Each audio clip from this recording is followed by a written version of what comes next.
What's going on, everybody? J-Hal here, and in this video we're going to talk about the Heroes of the Storm Johanna Rework. We had massive reworks coming in this new patch, and it's time to talk about Johanna and what makes her good and why I think she might be one of the most broken heroes in the game coming out of the PTR and into this new season. Now, there's one very important thing that you have to understand with Johanna when we talk about this build going forward, is that understanding how to use Iron Skin is the most important part about Johanna. Your baseline health is just over 2600 at level 1, so getting a shield that is 674 or a little bit higher at level 1 is a massive shield that you should not underestimate. Too many people will use their Iron Skin just to go in so they can engage. Now, while there is certain times where you use this to get rid of CC so that you can engage, you really need to consider how you use this. I have a gameplay video for Johanna where I showcase how long you can actually go without using Iron Skin, and that's going to be important to stay alive. At low levels, a lot of people don't understand this concept, but if you can master the use of Iron Skin, you'll be a lot better. Your Punish, of course, being a slow that decays over 2 seconds. Your Condemn, this is slightly going to be different when we look at some of the new talents. Shield Glare. This is another thing that I want to touch on before we get into the talents. Shield Glare. If I am playing against a Tychus, my priority blind target is a Tychus that is using minigun. When he uses minigun, the end of his gun lights up red, using an indicator that I can use to now blind him to mitigate hundreds if not thousands of damage that come out from his trait. The other part, Zul'jin, whenever a Zul'jin uses his baseline where he drops health, I go that. I don't want him attacking me very fast. Raynor, who's going to be very popular coming in soon. When he uses Inspire, he glows. Now there's going to be times where you're going to need to blind several people to help mitigate damage on somebody that might be dying. But overall, you should be trying to make sure to blind priority targets as opposed to just using it for damage. When you look at the fact that it does 59 damage, it's not that much. So the odds of you using this for damage should be pretty low. Use this on priority targets. I can't state that enough. Now, let's get into the talents, because this is where Johanna is really going to change the way that she is played. Divine Fortress. At higher ranks, this is going to be a much better talent. Gain 20% bonus maximum health. Every death reduces this by 5%. This is one of the new lone talents. So 20% bonus health on that 2600 just over, you're now looking at one of the tankiest heroes in the game. Not only that, but you also have a self-cleanse by going unstoppable, plus a giant shield to go along with it. To further add to this, basic attacks against enemy heroes grant 8 physical armor for 2.5 seconds, stacking up 5 times to 40. So if you are an active tank and you are not just a blind condemn punish bot, you will find that you are going to be extremely tanky. Does that mean you should be up there auto attacking everything and then just absorbing Zul'jin auto attacks? Probably not. But having 40 armor is kind of ridiculous. I'm actually really surprised that it goes up this high. And good Johanna players will understand having the extra health is going to be great. If you can learn to use the Iron Skin like I mentioned, the bonus health now becomes just super tanky, and once you master Iron Skin, life's good. Laws of Hope, I think, is okay, but probably still just as bad as it was before. Zealous Glare, this is probably going to be more of a niche pick, and no matter what, Divine Fortress is going to be ridiculously OP if you can master everything that I've talked about, which is relatively simple. Level 4, I'm a little disappointed that they put 3 different talents on this level, and to be honest with you, all of these are really strong. So which one would we pick? Now, Hold Your Ground used to be at level 1. This also takes your Iron Skin down from 25 to 20 seconds. I thought they got rid of this when I first saw the level 1s. Little did I know they moved it to level 4. Not only this, but it increases Iron Skin shield by 60%, meaning that this thing is ridiculously strong still. I'm surprised they didn't nerf this, but they tried to nerf it by giving it something to compete with on when this would be good. One of Johanna's biggest weaknesses are her engage and how she can engage and how powerful her engage is. which is why Subdue was so popular. Hitting 2 or more heroes gave you a big slow that was nice. Hitting 4 was very rare, but hitting 2 heroes means that you could slow quite a bit. Let's go back to our point of hold your ground. This still is the de facto #1 pick. You can't go wrong with this pick. You literally cannot go wrong with this pick at all. So with this, I think this is really, really tanky Johanna, meaning that losing your lone talent is now almost impossible. The odds of you dying are really, really low. And even if you die 1 to 2 times, which still should be the maximum you should die in any game, then you're still going to be okay because you still get the armor from that. Hold your ground, still super tanky Johanna, making her very frustrating to play against when she can blind everybody. Now has one of the highest health pools in the game, while also having a massive shield and a self-cleanse. Subdue, I like in the event that you are playing against 3 to 4 melee heroes, and that can include an Uther as a healer because they are going to be much more upfront. I don't mind this pick, but one thing that you have to remember about going against several melee heroes is also the fact that most melee heroes tend to have CC, meaning that hold your ground looks a lot more appealing. It's really hard to engage with a Johanna without Iron Skin just so you can get in and get out. But they have given her some talents that might make that a little bit easier, meaning that you might be able to pick something different. Haven't even talked about Eternal Retaliation yet. This here marks enemies hit by Condemn, so auto-attacking them, which they've put a very heavy emphasis on auto-attacks with Johanna, lower the cooldown of Condemn. I don't really like this. I like the old version of this. This will maybe open up some weird scenarios where Johanna might be kind of a double tank offlaner, even though her damage is terrible. But I think this is a trap for a lot of players because your main goal as a tank is to stay alive and your wave clear is already good enough. And as a Johanna, you shouldn't really be clearing alone that often, but you will be fighting, guaranteed, all the time in every game. So you go hold your ground. Now, level 7, these are all really weird picks because they all function differently, but 2 of them kind of function the same. I first want to talk about Sins Exposed, because I like this a lot, but only in rare circumstances. Punish reduces healing received by 25% for 2 seconds. Basic attacks against them refresh this duration. Now, when you consider the fact that you're going to go against a lot of tanks that have self-sustain, Diablo, ETC, things like that, now this looks a little more appealing. But it doesn't mean that you should always pick this. 25% healing reduction is really nice, and if you're continuing to auto-attack said target, that's good. But is your team really going to follow up and demolish that tank? We'll find out. But the other part about this is that you're going to just sit there and decide, what healer am I going against? Think about this for a second. If I'm playing against a Brightwing, and she has a big Z heal at level 1 that does % healing, and I can reduce that by 25%. Now, first of all, make sure I don't have somebody else on my team, because healing reduction talents are often at level 7. I want to look, I don't want to double up on this because they're not necessarily going to stack, so you need to try and play around this. If I'm going against a Brightwing, Punish, I will now hold my Punish, because if I'm engaging on somebody and we're doing damage, it means that that Brightwing knows that that person's going to die if we don't heal them. So using and holding your Punish now becomes a little bit more strategical. Normally you just go in, condemn, and punish somebody. But now you can hold your Punish. You can look at different ways to use this. It is on an 8-second cooldown, so it's not super long, and post 16 might be a little easier. So you have to consider who you're going against. If I'm going against the Malfurion or Lucio, maybe not. If I'm playing against a Lucio, I'm going to look to see when he's amping it up so I can reduce some of that burst healing. Against an Uther, you better believe this looks a lot better.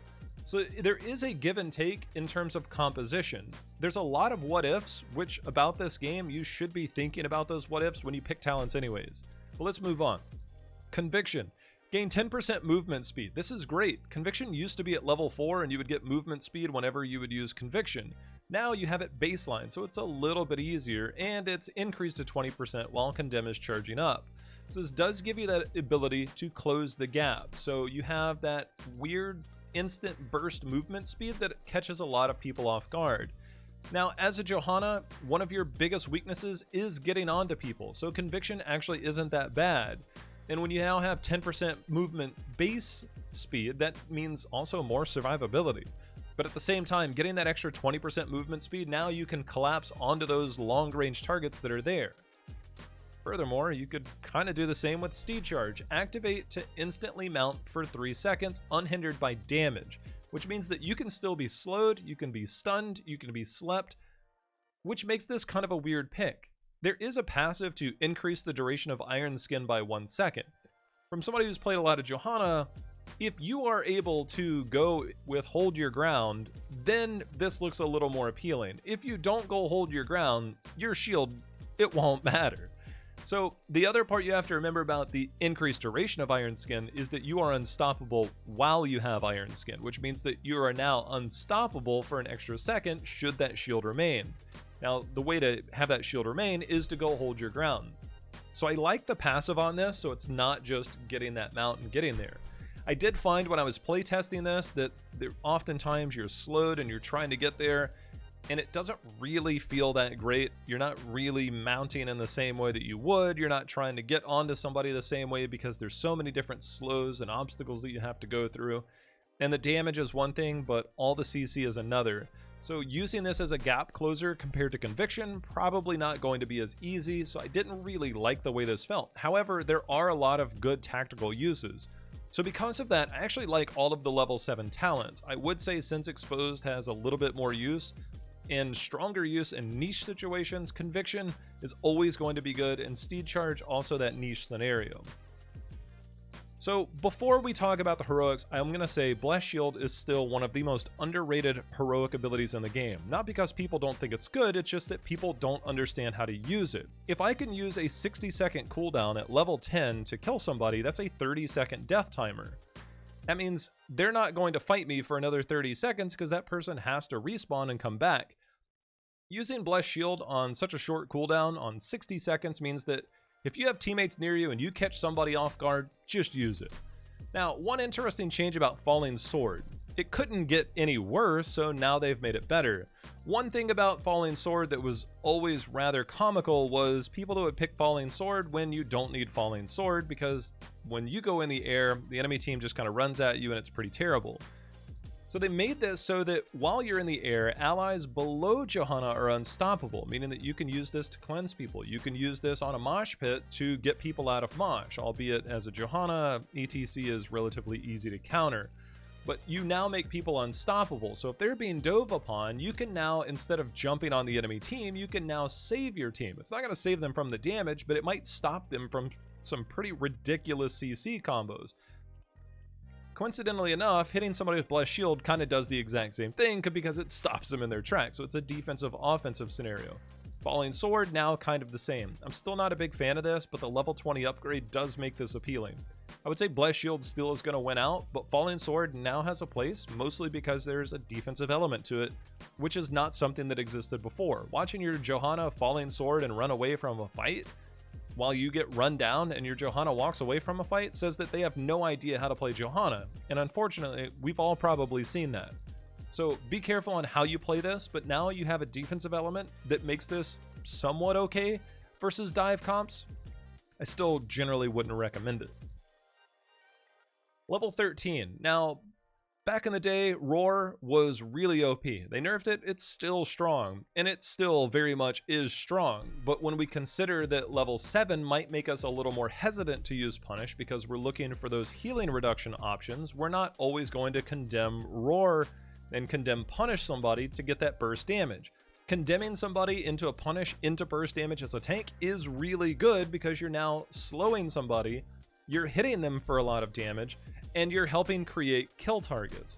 The problem is they move Subdue to level 4 to compete with Hold Your Ground.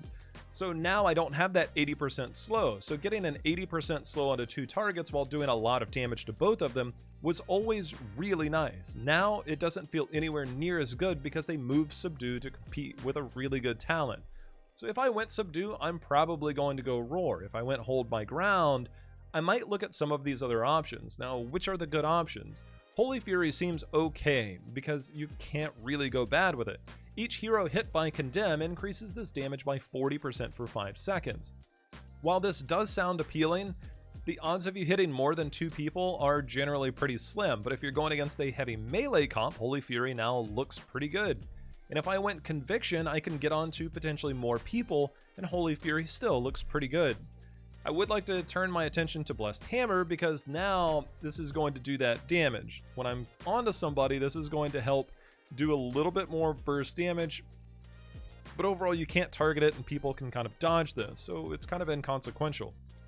However, damaging enemies with basic abilities reduce the cooldown of this ability by 3 seconds.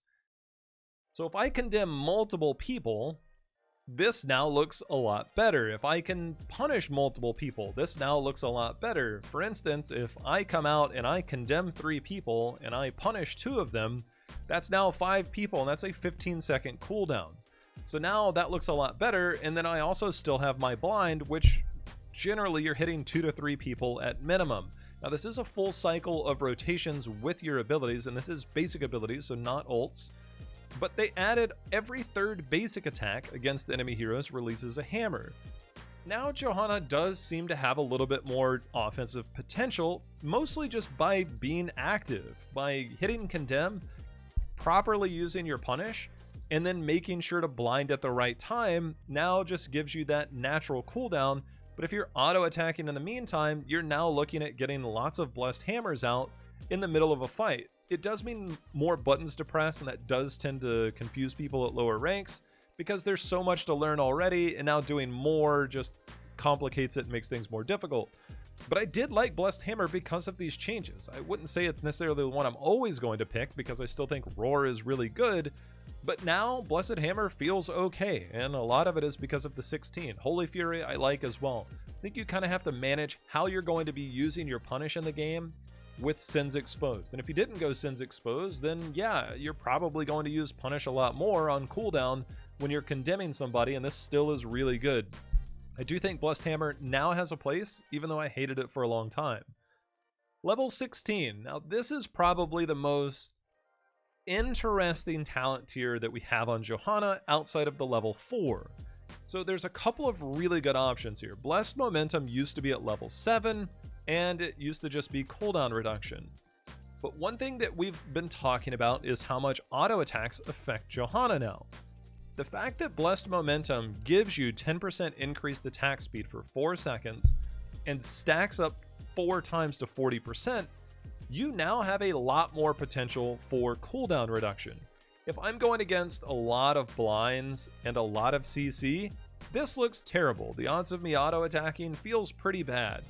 So if I'm not going against a lot of those things, then Blessed Momentum I found works pretty well. And when I consider Blessed Hammer gives me that extra hammer every time I'm auto attacking, and unless I'm facing burst damage, but in a normal 1 mage, 1 auto attacker style comp versus a bruiser, as opposed to maybe some more burst damage style like a Kerrigan, like a double mage, like an auto attacker that has a lot of burst damage, or a Vala for instance, after this patch, Blessed Momentum seems really good as a result.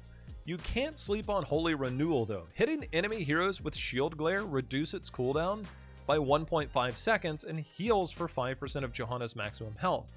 Now, if I'm going against a big grouping style composition, this now feels pretty good to get that extra burst healing.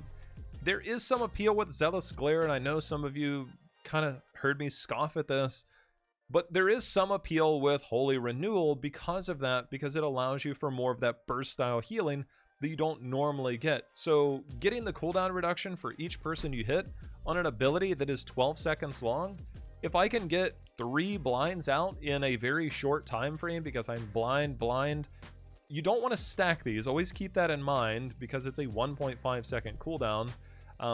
This does mean that you need to blind, wait, and then blind again, and then you should have cooldown reduction because you're looking at 3 seconds uptime on blind targets unless you just need to blind multiple groups if you win that, but I still don't think that's great. So Holy Renewal does give you that. I don't really think the 5% healing is going to matter when I consider the fact that I have Divine Fortress, Physical Armor, and Hold Your Ground. The odds of me needing that much healing are pretty low. Now, here's the real one that I really like the most. Condemn reduces enemy heroes' damage by 25% and slows by 25% for 2 seconds. Now this does feel really bad that this is a level 16 talent, however the 25% damage reduction is really good. Diablo has this, Leoric has damage reductions that are really easy to get off. So 25% damage reduction on something that is almost impossible to miss, and if I went Conviction at level 7, it's going to be real easy to hit my priority targets. If I'm trying to get onto the backline, which I don't always want to do, but I'm reducing damage by 25%. Well, guess what? That 5% healing that I needed is no longer needed because they can't do 5% of my damage that I would be healing because their damage is reduced. And hopefully that makes sense because this is a 10-second cooldown versus a 12-second cooldown. This is a lot easier to hit, and both of these technically are easy to hit.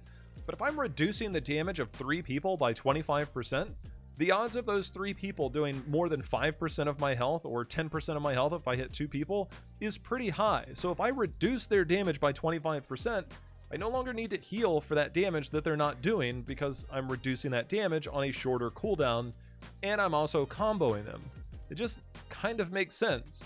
I do like Blessed Momentum mostly due to the fact that I think Blessed Hammer is actually pretty good. This does give me more engagement opportunities though, because I'm considering the fact that I have Divine Fortress and Hold Your Ground. I don't necessarily need to survive and reduce damage for myself so much as I do for my team. If I have a really squishy team and there's a lot of people running at my team, Shrinking Vacuum all day. If I'm a lone tank but my team is kind of okay on average, but I need to be able to protect them more because we have maybe a Zeratul as an offlaner so we don't have a lot of CC, or my backliners don't have CC, or my healer doesn't have a lot of CC, Blessed Momentum can allow me to control the fights more easily. So I think Shrinking Vacuum when we are more aggressive, or I'm dealing with a heavy frontline team coming at me and we don't have defensive options. Blessed Momentum for kind of everything else. Holy Renewal, not a big fan of it, although it is better than what it used to be. Level 20, this is a really, really tough tier because there's so many valuable insights to all of this. Now, Indestructible used to be really good. The odds of you picking Indestructible in 2021 are kind of zero. So let's focus on some of the other ones. Radiating Faith. If I went Blessed Shield, this thing is OP. Increase the number of enemies hit by Blessed Shield by 2 and increase its stun duration, and that is really, really good. And all targets are stunned for the maximum duration. So this makes it really easy to engage and just completely dominate a team fight in the late game. If you've ever seen a big Blessed Shield go through and a Condemn into, if you went Roar, it is remarkably powerful and your team can really win off of those fights. Now, this is just good. It's never going to be bad. But when I started to go through the PTR and I started to think about Blessed Hammer and I started to think about Blessed Momentum, Blinded by the Light kind of came to me. Because this is a 60-second cooldown. This is like trying to use a heroic. Activate to grant nearby allied heroes a shield equal to 25% of their maximum health for 3 seconds. This is a great defensive option. This has always been good. Hitting heroes with shield glare reduces the cooldown of this ability by 8 seconds. Now, that does play into the old Zealous Glare, Holy Renewal style play, but if I did go Blessed Momentum, I could consider doing this.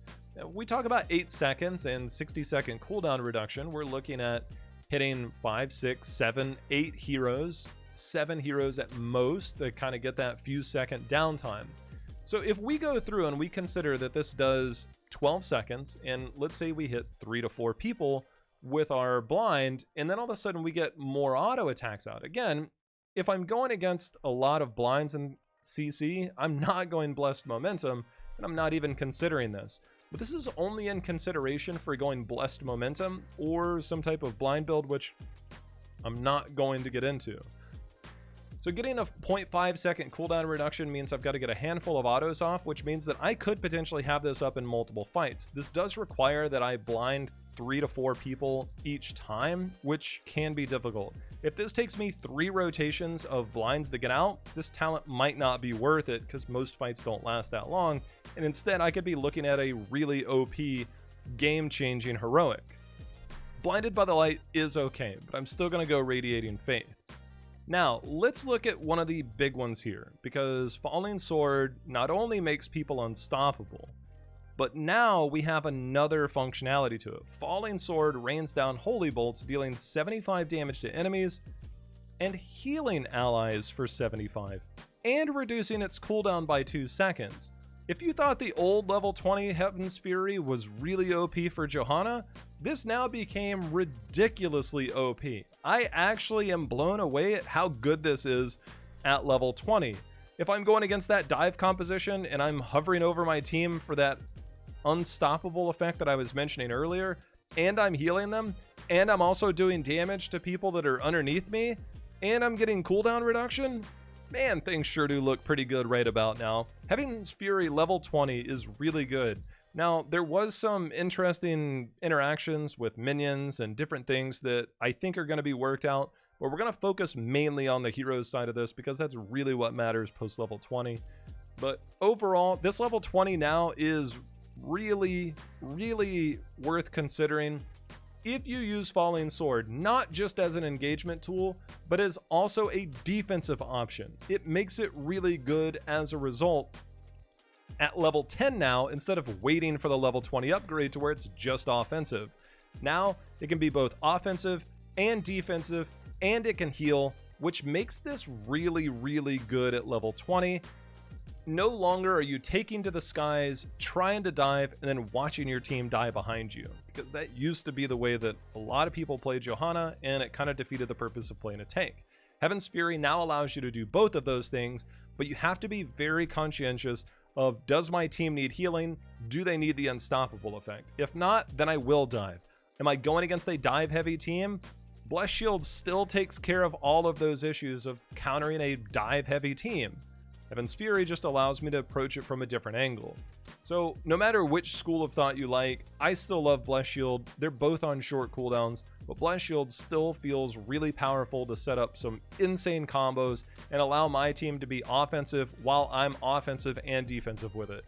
Heaven's Fury doesn't give me the real power that I want until level 20, and playing around level 20 talents has never really been that great. But when you consider that both of these still function really well at 20, you're kind of holding out for something that might be marginally better and sometimes worse in most situations, where this thing is steady as she goes. So that's Johanna. I think she's going to be one of the most busted heroes in the game going forward. You can kind of take of it what you will. I really think there's a lot to consider and think about with Johanna. Normally, I think I would want to go a little bit shorter, but with this rework, there were a lot of things to consider. So let me know what you think and consider about Johanna's changes and whether this is good, whether you agree that Divine Fortress plus Hold Your Ground, both existing on one character, might be a little bit busted or a lot busted. I think it's pretty crazy, but I am curious to see what type of builds come out of this. That's Johanna, and good luck with the rework.